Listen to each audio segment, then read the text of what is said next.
దేవుని నామానికి మహిమ కలుగును గాక. ప్రియ దేవుని బిడ్డలారా, పరిశుద్ధ గ్రంథం నుండి 42వ కీర్తన మొదటి వచనాన్ని చదువుకుందాం. దుప్పి నీటి వాగుల కొరకు ఆశపడినట్లు దేవా నీ కొరకు నా ప్రాణము ఆశపడుచున్నది. ఇది కోరహు కుమారులు రాస్తున్న కీర్తనగా మనం చూస్తున్నాం.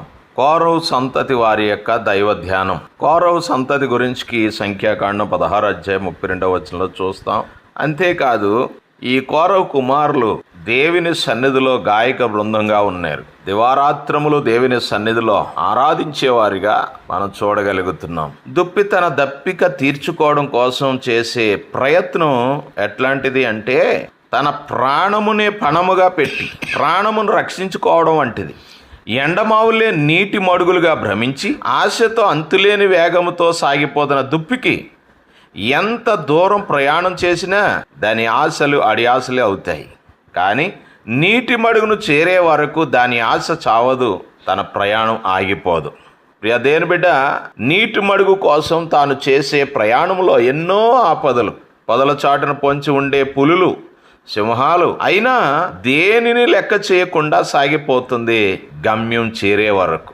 ఆ నీటి మడుగును చేరగానే తాను చేసిన ప్రయాణం అలసట ఏమి గుర్తుండదు, ఆనందంతో కేరింతలు కొడుతుంది.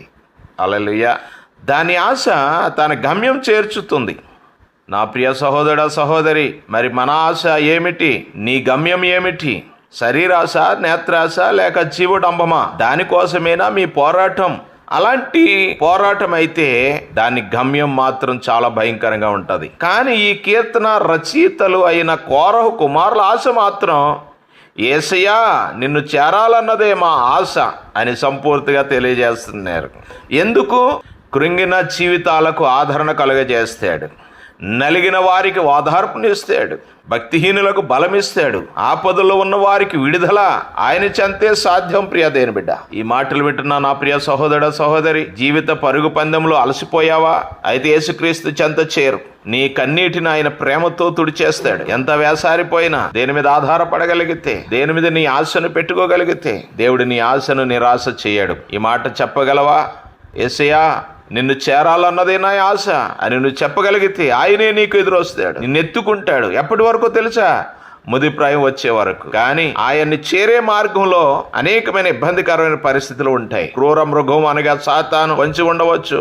అయినా సరే ప్రియ సహోదర సహోదరి, భయపడక సాగిపో. ఆయన చెంత చేరు. నీ ఆశను నెరవేరుస్తాడు. కృంగిన నీ జీవితాన్ని లేవనిస్తాడు.